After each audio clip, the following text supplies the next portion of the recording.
Dallas Cowboys and the Arizona Cardinals will collide on the national stage in Week 2 of NFL action for ESPN's Monday Night Football.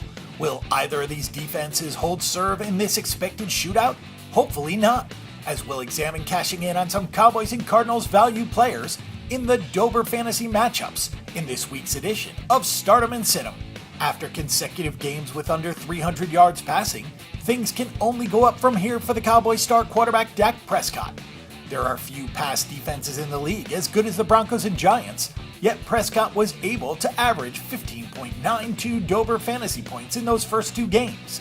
The Cardinals defense looks like a tough matchup on paper, but they have struggled to start the season. There aren't many players in the NFL averaging 12 targets per game through the first 2 weeks of the season, but Dez Bryant is doing exactly that. The only issue is that he has struggled to turn those targets into production, with just 9 catches for 102 yards and 1 touchdown. As the unquestioned number 1 receiver, Bryant will draw the coverage of Patrick Peterson this week, and he will probably be double covered whenever possible.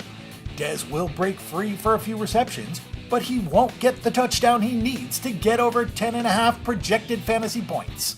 Dober players who have selected Larry Fitzgerald through the first 2 weeks of the season have been sorely disappointed.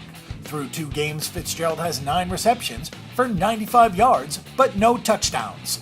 Carson Palmer has been a disaster, and the offense has stalled without David Johnson. But in Week 3, look for Bruce Arians to get Palmer back on track.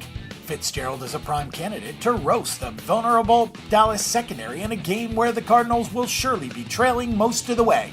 A popular pick among fantasy players after David Johnson's injury, Kerwynn Williams was a massive disappointment in Week 2. Williams had 22 yards and wasn't targeted in the passing game against a mediocre Colts defense. Chris Johnson came off the street to lead the team in rushing, taking 11 carries compared to 9 for Williams. Williams will be a minor part of an uninteresting backfield situation, and given the probability of a negative game script, none of the Arizona running backs are likely to score many fantasy points, so we feel good about fading him in this matchup.